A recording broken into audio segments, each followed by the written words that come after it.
Hello, good morning, नमस्कार, आदाब। एक बार फिर से आप सबका स्वागत है वाईफाई स्टडी स्टूडियोज चैनल पे, which is a part of Unacademy. Very good morning. Okay, फिलहाल शुरुआत करेंगे यहाँ पे सेशन की। सुबह 7 बजे का जो क्लास है आपके लिए वो सबसे ज़्यादा मैंडेटरी होता है, आप ये बात जानते हो। आपका करंट अफेयर्स का कोई भी सेशन हो या फिर सपोज करो यहाँ पर कोई भी जीएस, स्टैटिक, एनीथिंग, तो वो सारी की सारी चीज़ें आपकी 7 बजे के क्लास में कवर हो जाती हैं। एक चीज़ का और ध्यान रखिएगा कि जो 10:30 बजे आपका क्लास स्टार्ट हुआ है, इस क्लास के साथ में अब आपको टेस्ट सीरीज भी स्टार्ट हो गई है। आधे घंटे class, half an hour test series, जहां पे आपकी पूरी की पूरी प्रिपरेशन हो जाएगी। तो जितने भी स्टूडेंट ऐसे हैं जो स्टेट पीसीएस वाले हैं या एसएससी वाले हैं या यूपीएससी वाले हैं, टेस्ट सीरीज सभी लोग जाके दे सकते हो। तो प्लीज उसे अटेंड किया करो, अनअकैडमी पे क्लास होता है।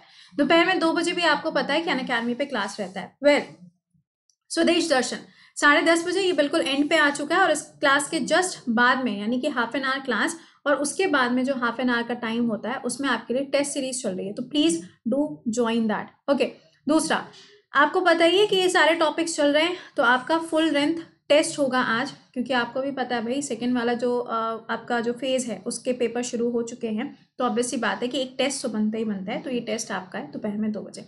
वेल, शुरुआत करेंगे सवालों की। सबसे पहला क्वेश्चन, सेशन को एक बार से लाइक और शेयर जरूर मारना। और हाँ, आप में से जो स्टूडेंट ऐसे हैं जो ये सोचते हैं कि 7 बजे के क्लास को हम बाद में देख लेंगे, आज तो मेरा पेपर है, तो बेटा पेपर में 7 बजे पढ़ते हो और पहली शिफ्ट में ही पेपर में क्वेश्चन छप के चला आता है। तो मेहरबानी करके 7 बजे के क्लास को मिस मत करो। मैं डेली आपको यही चीज समझा रही हूँ। पहला question, what is the process of placing a layer of zinc on iron to prevent rust? यानी कि जो रस्टिंग होती है ना, इससे अगर हमें किसी चीज को प्रिवेंट करना है, अगर हमको लोहे को इससे प्रिवेंट करना है, तो हम क्या करते हैं, जिंक की एक लेयर उसके ऊपर डाल देते हैं। अब इसे हम क्या बोलते हैं, इसको गैल्वेनाइजेशन प्रोसेस के नाम से जाना जाता है। क्वेश्चन नंबर 2, और ये सवाल पूछे जा रहे हैं, ऐसा नहीं है कि ये क्वेश्चन आ नहीं रहा है, तुमको ऐसे ही यहाँ पे पढ़ाया जा रहा है, ठीक है। अच्छा, अगला सवाल देखो यहाँ पे क्या है आपके लिए। What is the lifeline of RBC? देखो, आरबीसी है या फिर आपका डब्ल्यूबीसी है, प्लेटलेट्स हैं, प्लाज्मा है, ये सारी चीज़ें कहाँ हैं, हमारी बॉडी के अंदर, ब्लड के अंदर आपको ये सारी चीज़ें मिलेंगी मिलेंगी, है ना। तो इसका टाइम पीरियड क्या होता है, 120 डेज होता है। अगर आपसे पूछा जाता है, सपोज करो डब्ल्यूबीसी, तो डब्ल्यूबीसी में कितना होता है, 12.5 अप्रोक्सीमेटली देखोगे तो आपको 13 डेज देखा हुआ देखने को मिलेगा। तो ये आपको पता होना चाहिए कि इनका स्पैन कितना होता है, इनका लाइफ लाइन कितना होता है। अगला, लार्जेस्ट बोन कौन सी होती है, तो आप बोलोगे यहाँ पे फीमर, ठीक है। अगर आपसे पूछा जाए स्मॉलेस्ट बोन कौन सी होगी, तो जरा मुझे बताना वो कान की कौन सी छुटकू सी हड्डी होती है, कमेंट बॉक्स में आंसर करिएगा। टोटल अगर बोन पूछी जाएंगी ह्यूमन बॉडी के अंदर, तो वो बताओ कितनी है, और बच्चों में कितनी पाई जाती हैं, ये भी आप मुझे कमेंट सेक्शन में आंसर करके बताओगे, ठीक है। अगला सवाल बताइए, स्मॉलेस्ट बोन, अभी मैंने आपको बोला तो क्या हो जाएगी, स्टिपीज रहेगी। अगला, which became the first film in India? India के अंदर जो सबसे पहली मूवी थी वो कौन सी थी, राजा हरिश्चंद्र। आप लोगों ने सुना होगा, एक आलम आरा मूवी भी थी ना, तो उसके बारे में कुछ मुझे बताओगे, जरा कमेंट सेक्शन में लिख के बताना 1-2 लाइन इसके बारे में। अगला, how many sticks are there in Ashok Chakra? जो अशोक चक्र दिया जाता है उसमें टोटल कितनी डंडियां होती हैं, है ना। जैसे कि हम लोग का ये है ना, ऐसे होते हैं ना, इसमें कितनी डंडियां होती हैं, तो 24 होती हैं। अब मेरा सवाल ये है कि 24 होने का क्या कोई लॉजिक है? क्या कुछ इसका कोई ना कोई तो फैक्ट होगा ही ना। तो आप जरा मुझे ये बताइएगा कि 24 होने का लॉजिक क्या है, ये आप कमेंट सेक्शन में बताओगे। जैसे कि होता है ना कि पूछा जाता है कि हमारे देश का जो संविधान है वो 26 जनवरी को ही क्यों आया, क्यों उसे हम इस रूप में सेलिब्रेट करते हैं। तो उसी तरीके से मेरा सवाल ये है कि वाई 24 लाइन्स। अगला सवाल, हु इज नोन एज देश बंधु?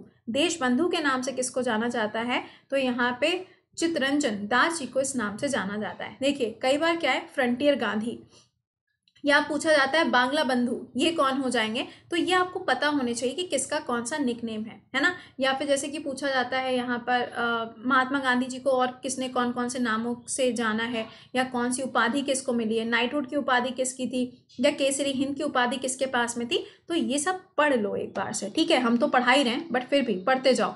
अगला, होपमैन कप, ये कौन से खेल से जुड़ा है, तो टेनिस से जुड़ा है। कई बार लिख कर आता है डेविस कप, और वहीं पे आधे लोग खो जाते हैं क्योंकि उनको पता ही नहीं है डेविस कप, तो टेनिस से है। अगर आपसे पूछा जाए इसके बारे में, तो ये बैडमिंटन से जुड़ा हुआ है, इसको टेनिस के साथ में जोड़ के मत आइएगा। यूएस ओपन हो जाए या आपका ऑस्ट्रेलियन ओपन हो, है ना, यूएस ओपन में या ऑस्ट्रेलियन ओपन, दोनों में 2020 में कौन जीता है ये आपको बहुत अच्छी तरीके से पता होना चाहिए। सोफिया केनिन कहाँ पे जीती हैं, नियोमी ओसाका कब जीती हैं, नोवाक कब जीते हैं, या डोमेन थियान कब जीते हैं, ये मालूम होना चाहिए। चारों नाम आपके लिए जरूरी हैं। अगला, which was the capital of newly formed national south Sudan. South Sudan को सबसे ज्यादा अगर आप देखें तो छोटा देश है, मतलब बहुत ज़्यादा कोई वास्ट इकोनॉमी इसकी नहीं है, क्योंकि सूडान से अलग हुआ है। अब सूडान इतनी बड़ी कोई रिच कंट्री तो है नहीं, तो पूछा जा रहा है इसकी कैपिटल क्या है। आंसर क्या बनेगा, जुबा इसकी कैपिटल है। अच्छा, सूडान ने अभी हाल ही में इजराइल के साथ में अपने टाइज को बेटर करने के लिए एग्रीमेंट वगैरह साइन किया था, बट ये ध्यान रखना ये इब्राहिम अकॉर्ड का हिस्सा नहीं है, ठीक है ना। सूडान जो है वो इब्राहिम अकॉर्ड का हिस्सा नहीं है। सूडान अगर पूछा जाएगा तो आपको ये भी मालूम होना चाहिए कि जो नॉर्थ कह रहे हैं, नाइल रिवर जो है, जो कि ब्लू और वाइट नाइल से मिलके बनती है, ये भी कहाँ पे मीट करती है, तो ये भी सूडान के अंदर ही मिलती है। अगला सवाल, वैली ऑफ फ्लावर, ये नेशनल पार्क आपको कौन से राज्य में मिलेगा, तो उत्तराखंड में।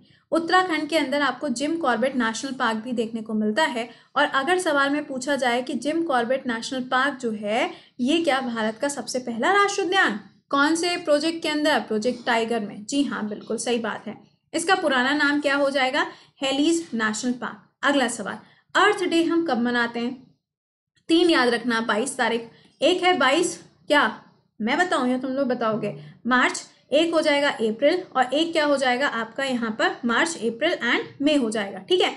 तो यहाँ पे अगर हम इस क्वेश्चन की बात करें तो इसका आंसर क्या होगा, 22 ऑफ अप्रैल इसका करेक्ट आंसर बनेगा। चलो अगले पॉइंट पे आओ। अगला वाला सवाल जरा यहाँ पे देखें क्या है, which is the largest state of India in terms of area. Area के हिसाब से लार्जेस्ट कौन सा हो जाएगा, राजस्थान।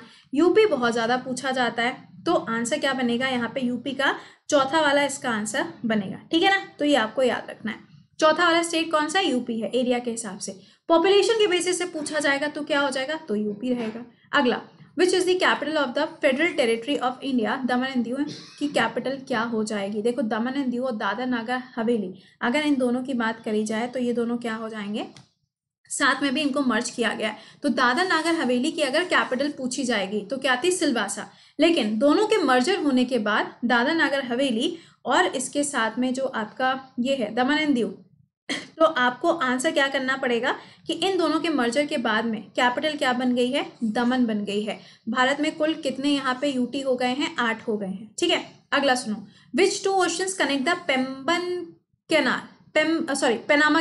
पेनामा कैनाल है कहाँ पे, पहले तो ये जानेंगे। तो ये मिलेगा आपको कहाँ पर, जो आपका ये क्या नाम है, ये वाला एरिया जो नहीं है, क्या कहते हैं आप इसका, नॉर्थ अमेरिका साउथ अमेरिका, उसके बीच में अगर आप देखोगे तो वहां पर आपको इसकी लोकेशन मिलेगी। और ये पैनामा कैनाल जो है इसको बनाया कब गया था, 1914 में इसको बनाया गया था। अगला, सुएज कैनाल। सुएज कैनाल किसको किसको कनेक्ट करेगा, तो सिंपल सी बात है, मेडिटेरेनियन सी को रेड सी के साथ में जोड़ता है। और बीच में देखोगे आपको तो सनाई पेनिनसुला देखने को मिलेगा। अगला, which is the smallest country, ठीक है, स्मॉलेस्ट कंट्री पूछी गई है यहाँ पर वर्ल्ड में एरिया के हिसाब से। आंसर क्या हो जाएगा, वेटिकन सिटी। तो वेटिकन सिटी की अगर बात करें तो है कहाँ पर, ये आपको कहाँ पे मिलेगा, जहां पर आप इटली की लोकेशन देखते हो, रोम मिलेगा, रोम के जस्ट ऊपर आप देखोगे वेटिकन सिटी, ठीक है। अगला, which country is the largest producer of the silver in the world. अभी देखो क्या हुआ था, वेनेडियम पाया गया था, है ना। वेनेडियम कैसा है, सिल्वर की तरीके से, कहाँ पे, अरुणाचल प्रदेश में। तो पूछा जा रहा है कि वर्ल्ड में सिल्वर कहाँ, तो मैक्सिको के अंदर इसको पाया जाता है। अगला, हैदराबाद कौन सी नदी के किनारे, अरे भाई मूसी नदी, ठीक है। तो यहाँ पे आपको ये चीज याद रखनी है, मूसी नदी इसका करेक्ट आंसर बनेगा। Which of the world largest continent, पूरे विश्व का सबसे बड़ा जो आपका एक महाद्वीप है वो कौन सा है, दैट इज एशिया। एशिया ही है सबसे ज्यादा बड़ा, आपको मालूम ही है एरिया के हिसाब से देखा जाए। अच्छा ये बताओ, एशिया में कुल कितनी कंट्रीज आपको मिलेंगी, ये मुझे बताओ।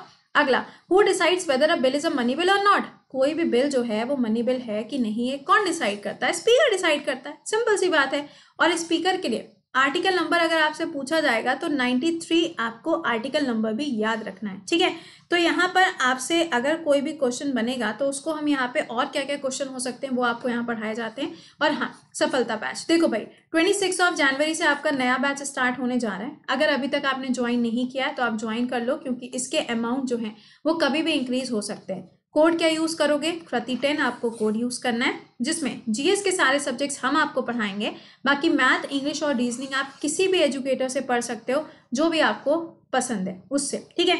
आईबी हो, लेखपाल के लिए हो, सबके लिए आप इस बैच को ज्वाइन कर सकते हो, क्योंकि सिलेबस जो है वो सेम ही होता है। बाकी यूपीएससी बैच आपका चल रहा है, अभी भी आपको ज्वाइन करना है तो आप ज्वाइन कर सकते हैं, बट इसमें भी नया बैच आने वाला है very soon for state PCS and UPSC, ठीक है। चलिए तो मिलते हैं फिर 7 बजे के सेशन में। टिल देन खुश रहिए, मुस्कुराते रहिए, bye bye and take care.